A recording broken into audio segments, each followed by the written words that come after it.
Supta Parivartanasana is one of the simplest, most accessible spinal releases. It's a simple twist. And here we'll explore some variations, beginning here with Shannon with both knees into the chest in Apanasana, the knees to chest pose. I'll ask Shannon to extend her arms straight out. And now placing a block just to the side, about a foot out from her hip, I'll ask Shannon to slowly release her knees across just onto the block. And as she does, she'll draw her gaze either up or, as you can see, across out over the opposite arm and fingertips. This placement of the block keeps the knees from going any farther down. And for students who have either knee issues or low back issues, it helps to further ensure that the twist is a modest one and it's focused more in the mid-spine than the lower back. And so then from here, I want to allow the student to move very easily into the pose, modest hands-on cues. Encourage a feeling of lengthening through the spine by a hand brushing the hips or encouraging the hips away from the shoulder. A light pressure of the hand on the shoulder to encourage the shoulder down. Is that okay? And then from here, I'll ask Shannon to draw her knees back into her chest, and we'll explore the fuller form of Supta Parivartanasana. And here, I'm going to ask Shannon to extend her left leg all the way out onto the floor, and then to clasp a hold of her right knee with your left hand. And then from here, we want to encourage the student to gaze out over the right fingertips, and then in drawing the right knee across, to lift and shift their hips more to the midline of their mat. You can assist that by lifting up the hips and helping them draw to center.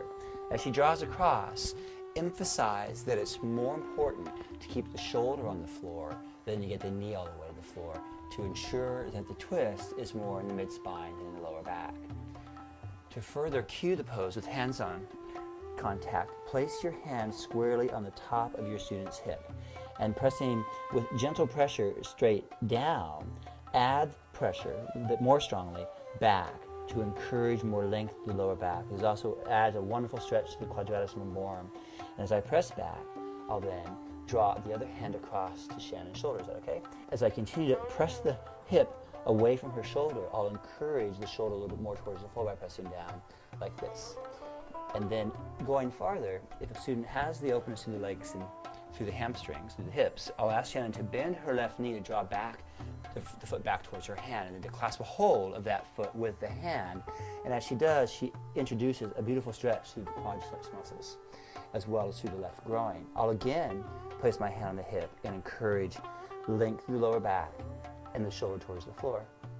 And then from here, an added variation would be for students with very open hamstrings. They can explore the straightening of the upper leg, clasping hold of the big toe or foot, and in straightening that leg, they not only introduce a deep stretch to the hamstring, but a wonderful stretch to the iliotibial band on the outside of the leg. And then once again, I'll straddle with one hand on the hip, encouraging the hip forward, and another hand to the shoulder, encouraging that shoulder down towards the floor.